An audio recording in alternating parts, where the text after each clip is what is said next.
Itong bangs ko. Hi guys! Good morning! Happy Monday! Hey guys, what's up? Welcome back to our channel! So, for this week, isasama namin kayo sa parang a week in our life. Kung naman yung gagawin namin this week. Share namin sa inyo yung routine namin kung Yeah. about sa work ganun. Kasi hindi naman kami same ng schedule. Yeah. So ayun lang. Yeah, and this week, paiba-iba din yung schedule niya. May PM siya, may off siya, may morning siya, like the whole week. So, yeah, share din namin yun sa inyo. Kasi kahit mag-work kami, nag-a-adjust pa rin kami sa shift ng bawat isa kasi nga hindi siya fixed schedule. Tapos ako lang yung fixed schedule. So, isasama namin kayo kung ano man magawa or ma-video namin for this week. So, ngayon, alis muna kami kasi malalate na.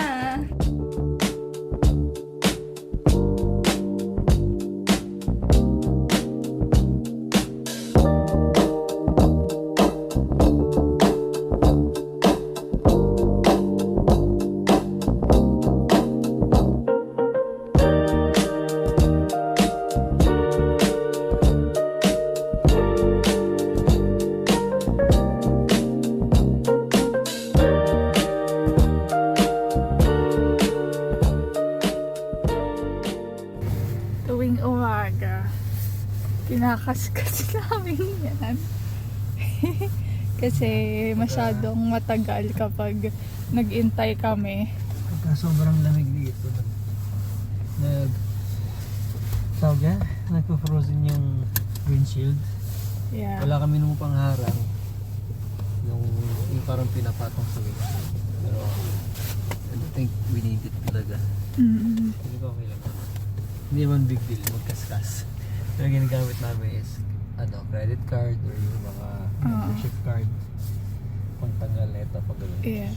Kasi wala rin tong yung parang i-start mo na kahit wala ka pa para mag-ano siya. So, Wala siyang remote start.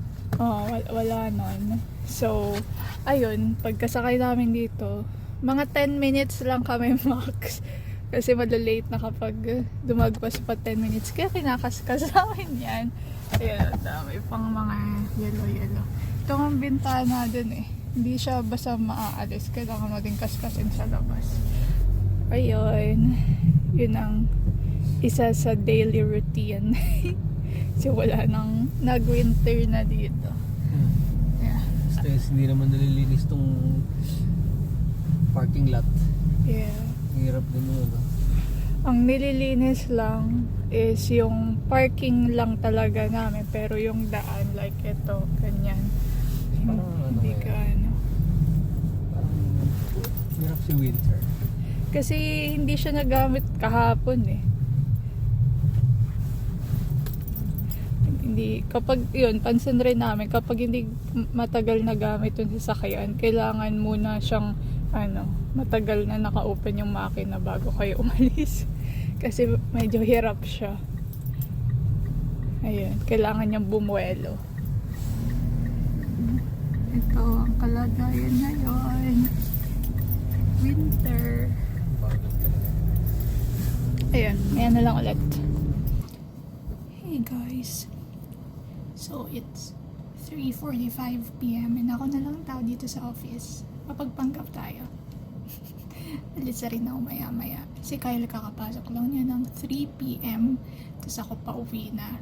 So, yun din yung medyo challenging sa amin kapag ganito yung schedule niya, like PM shift. Kasi, ayun, kailangan niya ako ihatid before 8. Tapos siya kailangan ko sunduin ng 11. So, kami kapag weekdays or kapag may pasok, maaga kami natutulog, like mga 10 latest, tulog na kami. So ngayon, hindi ako makakatulog ng maaga kasi kailangan ko siya sunduin ng 11. Okay din na magka-work kami kasi at least yung sasakyan is talagang nasusulit namin yung gamit. The only thing is yung scheduling kasi pa siya operation. So depende sa pag busy, ganyan. And, pero, not all the time naman siya PM shift. Siguro, mga ilang days lang sa isang month. But, still, ayun, kailangan namin mag-adjust. Minsan nga, like, kapag naman morning siya, 7 to 3, pwede naman, pinapapasok din naman nila ang maaga, 7 to 3, ganyan. Kasi yung sa akin, fix yung schedule ko, like 8 to 4, Mondays to Fridays. Pero kapag pumasok ako maaga, pwede rin ako umuwi maaga, ganyan. Very naman sila dito, flexible. Yun rin yung maganda dito sa work namin kasi ang understanding rin ng mga boss namin. Tapos mababait sila. Like minsan, alam mo yung tapos na kunwari si Kyle sa work, tapos nakita nila ako nagtatype pa ng email or something. Sabihin nila, bakit nagtatrabaho ka pa, umalis na kayo, alis na kayo. Yung ganun, parang sila pa yung nagpapaalis sa amin. Na parang, you have a life outside works. For me, ewan ko kay Kyle, pero for me, ito lang naman yung challenging kapag PM shift siya. Kasi, ayun nga, kailangan namin parehong mag-adjust. Like siya kunwari 11, hindi man siya kagad makakatulog, mga midnight pa. Pero kailangan niya gumising na maaga para ihatid naman ako. Yun, yung ganon na instances. Pero better pa rin kasi hindi na kami umagastos ng transpo, like bus or Uber, ganyan. Ako siguro mga bihira, mga once or twice a month lang, yung kapag kakailanganin lang talaga.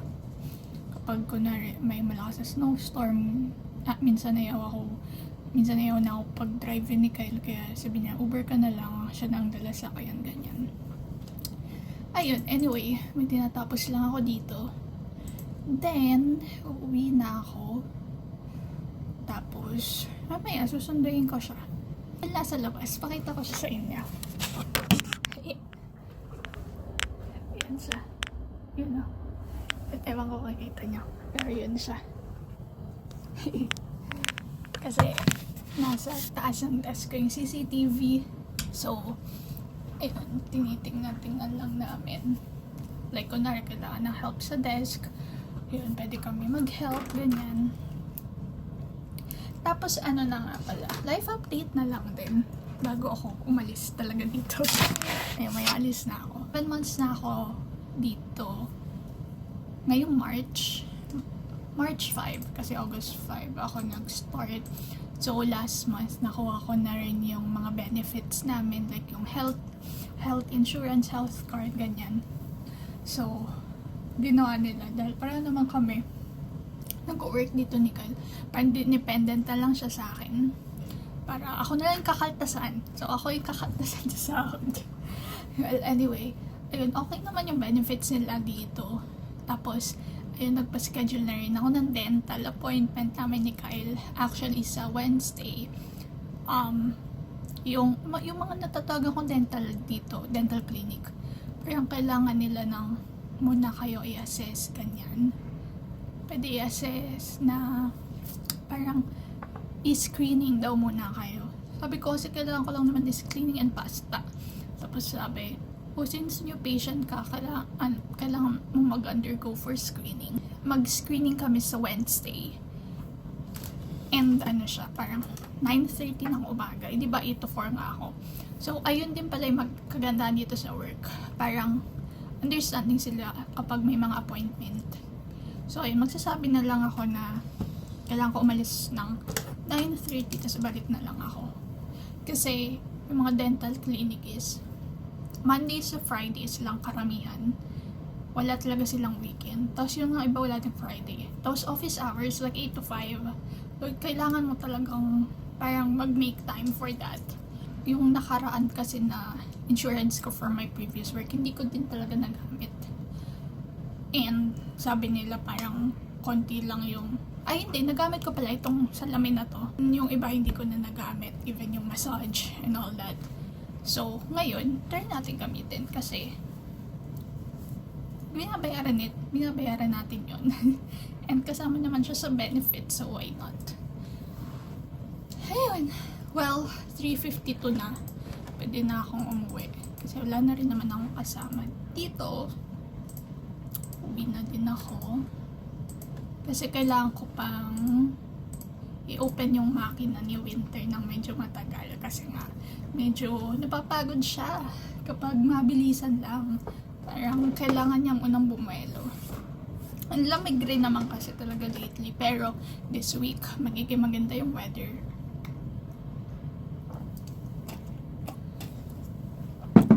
Okay. May ako na lang kayo update kung makapag-update ako mamaya. Basta sama namin kayo for the whole week. What is up, guys? So, time check lang muna tayo ngayon. 12:36 PM na. So, hinatid lang natin si Ara kaninang mga before 8 AM kasi yun yung pasok niya. Tapos, yan, share ko lang din sa inyo kung ano yung nagiging routine ko after ko siya ihatid. And, ayun. So, madalas hindi naman ako nakakatulog ulit pag hatid ko sa kanya. So, naglalaro na lang ako. So, ito, pakita ko sa inyo. Yan. Ito nga pala yung munting setup natin, guys. Lenovo Legion 5i. Tapos meron tayong Maono na microphone. Amazon lang din yan. Tapos yung regalo sa akin ni Ara na SteelSeries TKL. Ayoko kasi nung merong numpad. Kasi sagabay siya pag naglalaro ako. Tapos ito, yung mouse pakita ko na rin sa inyo. Ano, Harp Ace. Dapat kasi black setup talaga yung gagawin ko. Kaso biglang nagbago isip ko. Tapos white din yung laptop. So, ayan, siya na lang yung nagiging black. Pati yung mousepad ko, Razer, na luma na sa Pilipinas pa ata. Ayan. Tapos, yan, yung monitor na 175Hz ata. Ayan. Tapos ito, yun lang nilalaro ko ngayon. Arc Raiders. Tapos kung ano lang, pagka naghihintay, yan, para at least kasi nasasulit ko yung araw. Para kasi ayoko yung ano lang, nakahiga lang, tutulog lang, para hindi ko siya gano'n na-enjoy. Tapos mas nag-overthink ako kapag nakahiga lang. So gusto ko yung nililibang ko yung sarili ko, ganun. So ayun, 12:37 na, tapos ko lang kumain. Tapos alis na rin ako, hindi, mga 2:30 ako maalis kapag 3 yung pasok. Kasi initin pa yung sasakyan na 5 to 10 minutes. Tapos, ayun, mabilis lang naman yung biyahe. Less than 10 minutes lang papunta sa work namin. Tapos susunduin niya ako mamaya mga 11 PM. Ganun talaga. Sacrifice talaga, bigay lang talaga kami. Gigising ako umaga para maghatid. Siya, mag-stay up late para magsundo. So, ayun. May ulit. Hey guys! Hindi na ako nakapag-update kagabi ng pag-uwi ko. Kasi wala, ano lang ako. Yung usual ko lang na ginagawa. Like, naglakad ako, nagluto ako, and nagbasa ako. And natapos ko na pala yung librong pinabasa ko, which is yung The Silent Patient. Eto, pakita ko sa inyo. Wait lang. Ayan, natapos ko na yung book na to. Kasi ang goal ko is at least one book a month lang. Kasi medyo mahal siya. Kasi yung isang libro halos $30 with tax. Minsan nakakaya kong tapusin 3 libro isang buwan, ganyan. So, ngayon nililimit ko lang ng 1 book per month kasi medyo magastos. And sa ngayon, ayoko pang bumili ng Kindle kasi ewan ko, mas gusto ko yung feels talaga ng libro. Pero baka in the long run, bili na rin tayo niyan. Pero not now. Nag-enjoy pa ako na makikita ko yung mga libro, ganyan. May kulang nga ditong isa eh. Tapos, may mga libro pa din ako sa Pilipinas, ganyan. So anyway, ito, natapos ko na siyang basahin. The Silent Patient. So, ito yung first na book na binasa ko from this author. Maganda siya. In fairness, maganda siya. Recommended siya. Siguro mga 8 out of 10. Gusto ko kasi lately yung mga thriller, mga psychological, yung mapapaisip ka, mind-blowing, mga ganun. Ganun na yung mga nahihilig ko lately. Ako na nung mga kilig-kilig. Then, last month pala, ito yung binasa ko. Super tagal ko tong basahin kasi upo lang ako. Nakamike pa ako. Yeah, super tagal ko tong basahin kasi naboringan ako sa kanya. Ang boring nung pagkaka-flow nung kwento. Parang ang tagal ganyan. Ang daming, ewan ko basta, hindi ko siya bet. Siguro mga 5 out of 10 lang to. And first time ko din na magbasa ng book from this author. Yan. And then, nakita ko na yung mga binasa kong book for this year. Ito nung January. Ito yung binasa ko. The Intruder, Frida McFadden. Ito talagang author na to yung kinukumpleto ko na matapos. Parang nasa 80% na ako. So, matatapos ko na siya. Kasi yan, ito January ko siya binasa. Hindi ito yung best book for me na ito yung author siguro. Pero maganda naman yung kwento. Siguro mga, 7 out of 10. Wow! Nag-book talk na pala. Tapos, ito yung February ko binasa. Then, this one's actually end of Feb ko to in-start. Siguro, nung weekend, Feb 28. Yeah, in-start ko to Feb 28. Tapos ko hapon. Then, I have a new book. Binili ko lang last weekend din. Yan, kung nanood kayo ng vlog, ito yung binili ko. Dear Debbie. Bagong libro to ni Frida. Yan. Bagong libro niya. So, ito yung babasahin natin. Siguro start ko siya maybe tonight. Or kung hindi, sa na lang. Sa weekend na lang. Kasi, babiyahe nga tayo. So, ayun. Try kong basahin. Okay. Move natin to. Pakita ko sa inyo. Konting book talk na tayo. Ito lang yung 1, 2, 3, 4, 5, 6 books lang yung meron ako na physical kay Frida McFadden. Pero yung iba binasa ko is ebook. Sa iPad lang ako nagbasa. Yan. Ito Housemaid series yung first kong binasa.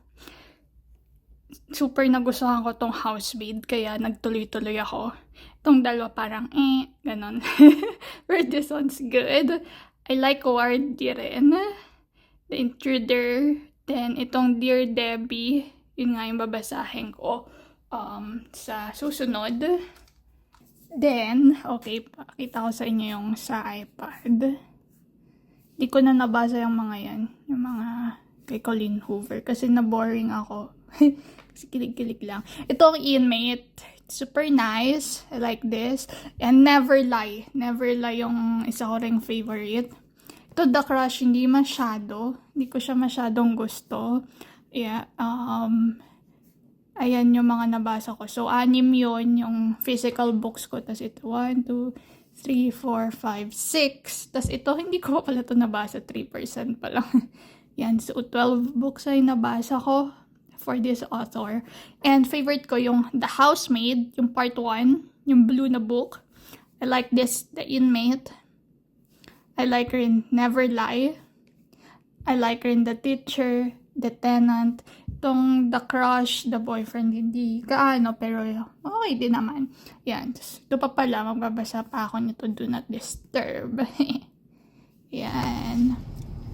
Good morning. It's a Wednesday. And dentist namin ngayon. So, punta muna kami sa dentist. Off naman siya ngayon. Tapos ako, mamaya na lang ako. Pero, punta muna tayo sa dentist. 9:30 yung appointment. 9:10 na. So, tara na. Kasi 14 minutes na rin na biyahe. Medyo magkalagpas lang ng work. Hindi ko alam kung anong gagawin. Kasi, screening. Kailangan daw ng screening eh. Sinabi ko nga sa kanila nung kahapon nung nagsabi ako sa work na madelate ako. Tapos, sabi ko, may mga kailangan gawin. Sabi nila, kapag new patient, may mga ganun, screening. So, ayun, magsa-screening kami ng ngipin for today. Nasagot ng benefits niya yung, kasi yung benefits niya, dependent ako. Kasi same naman kami ng company na nag-work, na isip namin na wag na lang muna akong, kasi pwede ka naman humindi sa benefits. Kasi di ba kung yung partner mo naman is dependent ka, tapos magbe-benefits ka pa, madadoble lang yung Yung kakaltas. kakaltas sa'yo. Yun din naman yung sabi nila na i-under na nga lang sa akin. Para, kasi ganun din naman yung makuha niya kung kukuha siya ng kanya. Yun nga lang, pareho kami makakaltasan. So kung sa akin na lang. Ayun, so sama namin kayo today. Hindi ko lang makapag-video ako doon, pero we'll see. Dito na kami. Ayan. Bababa na kami. Here's the Peridental. Okay. Let's go. Dito na kami. Iintay na lang kami. Tawagin. For screening. Malinis naman yung mga dito. Ayan. Yung dentist. Ang bago. Dental clinic. Mukhang bago din, no? Parang 2 floor. Itong sa lobby, yung mga ano lang, parang mga office nila, reception. Siguro sa taas yung mga upo. Ayan. Wait lang kami dito.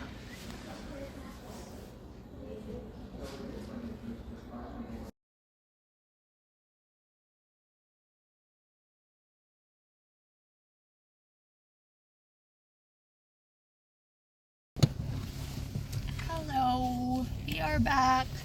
Kakatapos lang namin sa... Yan. Kakatapos Check lang up lang namin naman. sa dentist. Medyo matagal din, 2 oras. 2 Ayun, tagal. oras Kasi kami. 2 kami. Yeah. Na matagal. Sabi na nga nila, isang tao is 45 minutes average. Ayan. So, check lang, screening kung ano yung mga problema. Tanggalan ako ng ngipin. Tanggalan ko yung ngipin. Ayun, tapos in-schedule kami ulit for cleaning naman. Tapos, kung ano man yung pwedeng ipagawa, kasi siya parang kailangan niya pastaan. Tapos ako parang option sa akin, tanggalan ng ipin, ganyan. So, let's see. Kailangan ko na. Parang, yun din yung sumasakit sa'yo before pa no? I think so. Yung nagpa-dentist siya dati sa Mississauga. Tapos parang, ang unang sabi sa kanya, kailangan pasta. Tapos yung pangalawa, parang sabi root canal na. Yeah. Tapos parang, basta po iba-iba. So, I think yung nakita nila dito sa x-ray is yun ng same ngipin. Bayan muna tayo. Yes. Pasok ka pa. Pasok muna ako kasi 11:30 na. Pasok muna ako. And, mamaya, sama niya kayo. Kung isasama niya kayo. Pagawa ng kotse. Ayan ulit. Hi guys! Nakauwi na kami. Hindi na siya video kanina kasi dami daw niyang pinuntahan din. Sobrang napagod kasi. Kaya, Yung ito na lang. pagkahatid ko sa kanya sa work, umuwi muna ako saglit para lang kumain ako kasi mas komportable ako dito lang sa bahay. So, umalis din ako agad after kumain kasi meron kaming appointment sa Canadian Tire. Ay, nabanggit ko pala sa kanila kahapon. Baka nga. Ngayon. So yun. Ilang araw na rin kasing sira yung brake pads dun sa likod ng yung rear brake pads. Akala namin yellow lang. Pero parang pangatlong araw na to na maaraw na. So meaning baka tunaw na yung mga yellow. Parang hindi na siya, kung hindi man tunaw, dapat masisira na agad-agad. Yung tunog kasi parang Palakasan. nagkikiskisan na kalawang or bakal. So, yun. Kanina, 1 p.m. yung appointment. Natapos siya around 3 p.m. na. So, 2 oras akong palakad-lakad lang doon sa mall. Ganyan. Nilibot ko na rin yung Canadian Tire. Ganyan. Sige, gusto ko lang din i-share sa inyo yung gastos namin na to. Kasi, syempre, unexpected din to. So, sa mga may mga sasakyan dyan, syempre, importante din na, na mapagawa niyo yung mga ganitong bagay. Hindi siya basta-basta na pwedeng lang. Ikabahala lang, gano'n. Yeah. like itong issue na to, parang few days ago lang, bago mag-weekend, no? Saka parang nagsa-start tumunog. Tapos, yun nga, hindi namin inaasahan, lalo na may lakad rin kasi kami ngayong weekend nga. Kaya, pina-schedule na rin namin today na i-check. So, buti, napacheck na rin kasi medyo ano siya. Siguro nung mga panahon na mas snow, siguro akala natin yellow lang talaga. No? Kasi sumasabit lang yung dun sa gulong, yung yellow nandito. Parang sumasabit siya pag gumugulong. So, akala namin yun lang yun.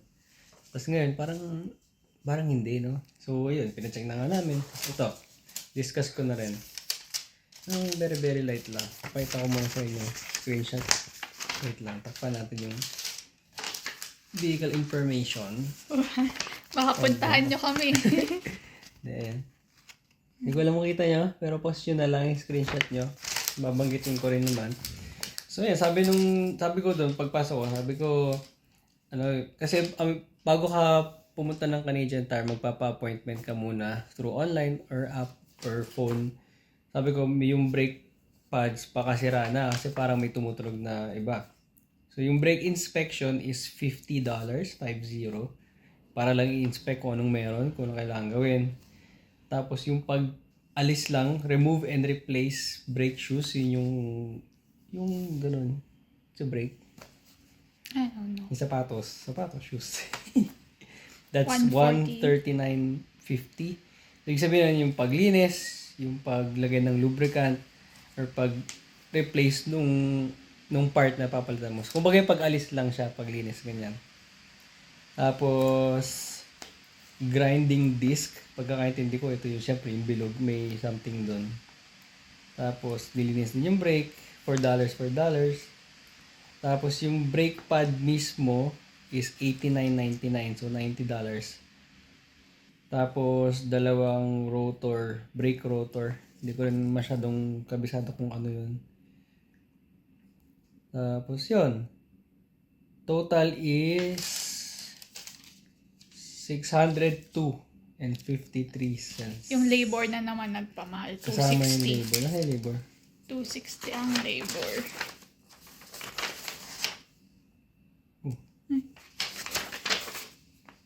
Ito. Oh, 260 yung labor. Yeah, 260 yung labor. Siguro ganun, mahal talaga kasi labor dito sa Canada eh. Yung mga sa Pilipinas yan, dagdagan mo na ng 1,000. And Canadian Tire din kasi. Nag-try naman kami sa iba dating auto shop. Kaya lang parang mas mahal din eh, no? Kaya bumalik na lang din kami ng Canadian Tire kasi parang mas convenient rin sa amin. So, tsaka parang mas ano sila, yung mas honest ba? Siyempre, di ko naman sinasabing parang sa Pilipinas na ano yung tawag doon? Tatagain ka. Hindi naman. Kung ano lang yung pinaayos mo, yun lang yung ano. Siguro magsasuggest lang sila, magsasabi lang sila. Pero hindi gagawin agad or ipipilit. Parang ganyan yung nafe-feel ko dito sa Canadian Tire dito. Kaya nung kahapon, actually kahapon nga lang din namin napag-decide na ipatingin na. Kasi palakas siya talaga ng palakas. Parang nakakaawa na din yung sasakyan. Oh, Parang baka biglang may matanggal or something or tumirik kami or hindi gumana yung preno, yung mga ganon.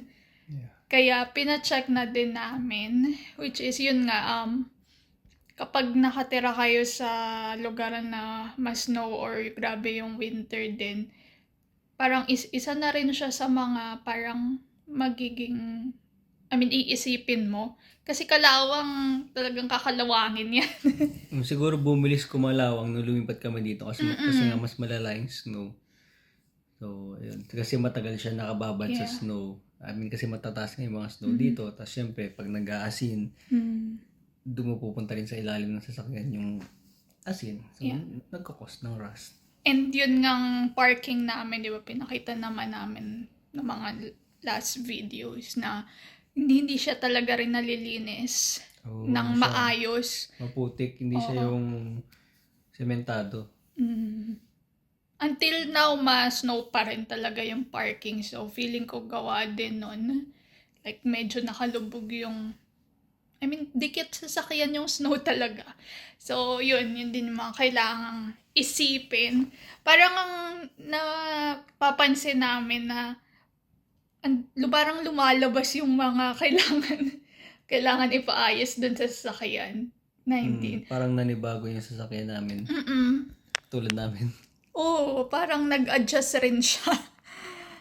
Kasi ito nga, yung mga nakaraan na buwan, lalo na nitong winter talaga doon namin, parang, bakit, parang nahihirapan siyang tumakbo, biglang tumitigil, tapos ito nga, yung preno, ganyan, na neto lang din naman talaga namin na-experience dun sa sasakyan.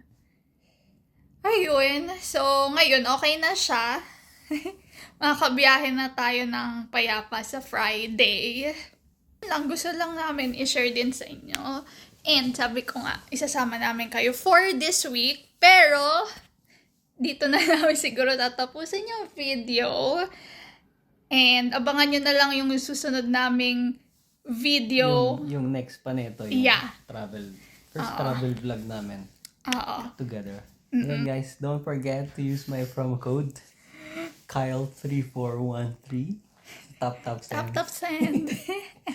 Extra $10, no? Oh, $10 yun sa pagka first time kayo mag-transfer sa Top send. Ayun guys, hopefully nag-enjoy kayo sa pagsama sa amin sa video na to for hindi the whole week but 3 days lang. But yeah, thank you. Sana nag-enjoy kayo. Don't forget to comment, like, share, and subscribe to our channel. Until next time guys, bye-bye!